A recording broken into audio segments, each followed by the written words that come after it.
Right? Buckle up, buttercups. The billion-dollar Bangladeshi scandal splatters onto UK shores. Right? Buckle up, buttercups. Because today we're diving into a story that's got more dodgy dealings than your mate trying to dodge paying back that tenner, and more plot twists than a season of Line of Duty. Mohammed Yunus, Bangladesh former chief advisor, has just turned up at number 10's doorstep with a metaphorical briefcase full of receipts, asking Prime Minister Keir Starmer to help track down, wait for it, billions in allegedly stolen cash. And what's Starmer's response?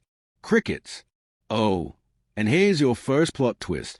One of Starmer's own MPs may be neck-deep in this mess. Welcome back to UK Plug, where British politics gets messier than a student flat after Freshers' Week. So, picture this. Mohammed Yunus rocks up to London, not for the tourist traps or cheeky Nando's, but to have what he probably thought would be a straightforward, grown-up chat with the UK's PM about recovering literally hundreds of billions of dollars. Billions. That's not pocket change you find down the back of the sofa. But here's where things get spicy. Starmer has basically left Yunus on read harder than your ex after a messy breakup. I have had no direct conversation with him, Yunus told the Financial Times, which in diplomatic speak roughly translates to, the man won't even pick up the phone. Now, Yunus isn't asking for a kidney. He's asking for help tracking down what he claims is stolen money allegedly siphoned from Sheikh Hasina's regime in Bangladesh and funneled out of the country faster than tourists fleeing British weather. But hold on, it gets juicier than a Love Island reunion. Enter Tulip Siddiq, Labour MP, government minister, and oh, would you look at that, Sheikh Hasina's niece. Talk about keeping it in the family. It's like discovering your bank manager is related to the person who's been nicking money from your account. Now, Siddiq already had to step down from her city minister role back in January after corruption allegations surfaced.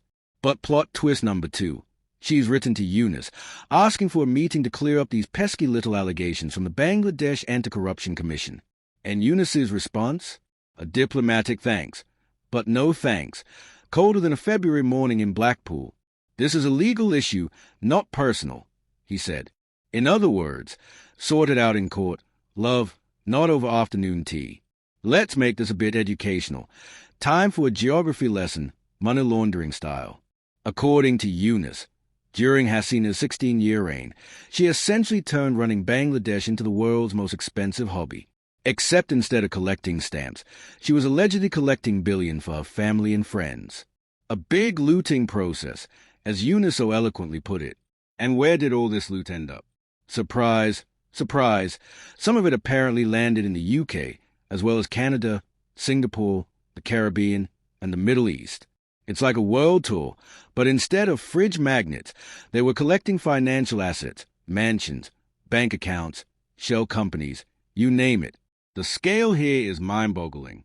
We're talking hundreds of billions that allegedly went walkabout during Hasina's tenure. That's more money than most of us will see if we lived 1,000 lifetimes and won the lottery every weekend. Yunus isn't just asking politely, either. He's pulling the legal and moral card, saying the UK should feel obligated to help. Sort of like your mum telling you she's not angry, just disappointed. But with international law as backup. But the UK government's response? Silence. Deafening, awkward silence. Government officials, when asked by the Financial Times, basically told them to jog on. In political terms, that means they're either frantically working behind the scenes or hoping the whole thing blows over like a summer rainstorm. Here's the awkward bit.